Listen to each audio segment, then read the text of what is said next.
বিভিন্ন সময়ত আমি কাম কৰি আহি কাছমাৰী চামগুৰি পাইছোঁ। আমি কিছুদিনৰ আগত আমি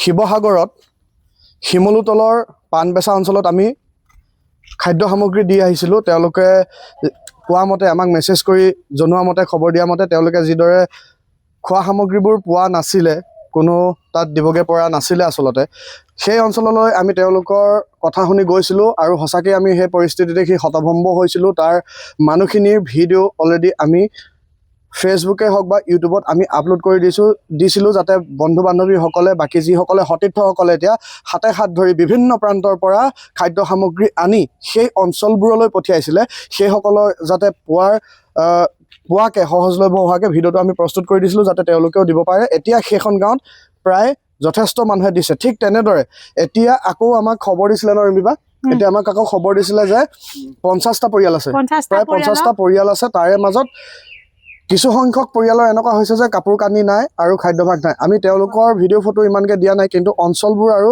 ঠাইবোৰ আৰু আমি যে এই বস্তুখিনি এতিয়াও ৰাইজে যে আমাক সহায় সহযোগিতা আগবঢ়াইছে সেইবাবে আমি এই ভিডিঅ'টো প্ৰস্তুত কৰিছোঁ। এতিয়া আহিলোঁ আমি কাছমাৰী চামগুৰিলৈ। কাছমাৰী চামগুৰিত এজন দাদাই চাউল দিছে আৰু বহু সংখ্যক লোকে খাদ্যবস্তু যোগাৰ কৰি ৰাখি থৈছে। গতিকে ৰিম্পী বা আৰু মই কালেক্ট কৰিবলৈ আহিছোঁ। দাদাৰ নাম কি আছিলে? ভাইটি নৰ দাদাই আমাক চাউল দিছে, 50 কেজি বেগ এটা দিছে আৰু এনেকুৱা বহুত আছে সামগ্ৰী এই অঞ্চলৰ পৰা কালেক্ট কৰিবলৈ। আপোনালোকে নিশ্চয় ভিডিঅ' আৰু ফটোসমূহত যিসকল দূৰ দূৰণিত আহিব পৰা নাই, আমি জীয়া প্ৰতিচ্ছবি তাত আমি দেখি আহিলোঁ। সেই গতিকে আমি নিজকে এইকেইদিনৰ বাবে যিমানকেইদিন তেওঁলোকে কষ্টত আছে সেইকেইদিনৰ বাবে আমিও মানে তেওঁলোকৰ প্ৰতিটো সুখ দুখত সমভাগী হ'ম বুলি আমি ওলাই আহিছোঁ।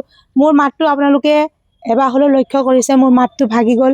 আৰু প্ৰত্যেক দিনাই আমাৰ এনেকৈ কালেকশ্যন কৰি হওক তেওঁলোকৰ ওচৰত আমি অলপমান সাহাৰ্য আগবঢ়াই দি অহাৰ পিছত 9 বাজি পাৰ হৈ যায়।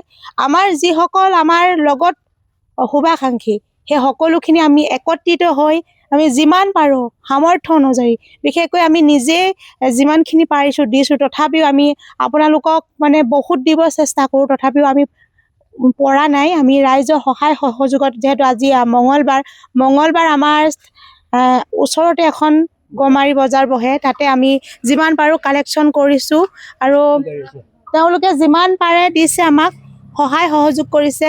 আৰু এই দাদাজনে ক'লে যে মই চাউল দিম। বহুত বহুত ধন্যবাদ দাদা, কাৰণ আপোনাৰ মনটোতে যেন মানৱ দৰদী এটা ভাৱ ফুটি উঠিছে। যিহেতু আপুনি যেনেকৈ ওলাই আহিছে তেওঁলোকৰ দুখত সমভাগী হ'বলৈ, ঠিক আপোনালোকে ওলাই আহক দুখত সমভাগী হ'বলৈ, এষাৰ মাত দিবলৈ। কাৰণ যিখিনি তেওঁলোকে ভুগিছে সেইখিনি মানে আমি অলপ হ'লেও ইয়াত হৃদয়ংগম কৰিছোঁ। সেই গতিকে আমি নোৱাৰিছোঁ থাকিবলৈ, এনেকৈ ঘৰত ভাত সাঁজ খাই ভালকৈ শুই মেলি থাকিব নোৱাৰিছোঁ। তেওঁলোকৰ দুখত সমভাগী, সুখত সমভাগী হ'বলৈ চেষ্টা কৰিছোঁ, আপ্ৰাণ চেষ্টা।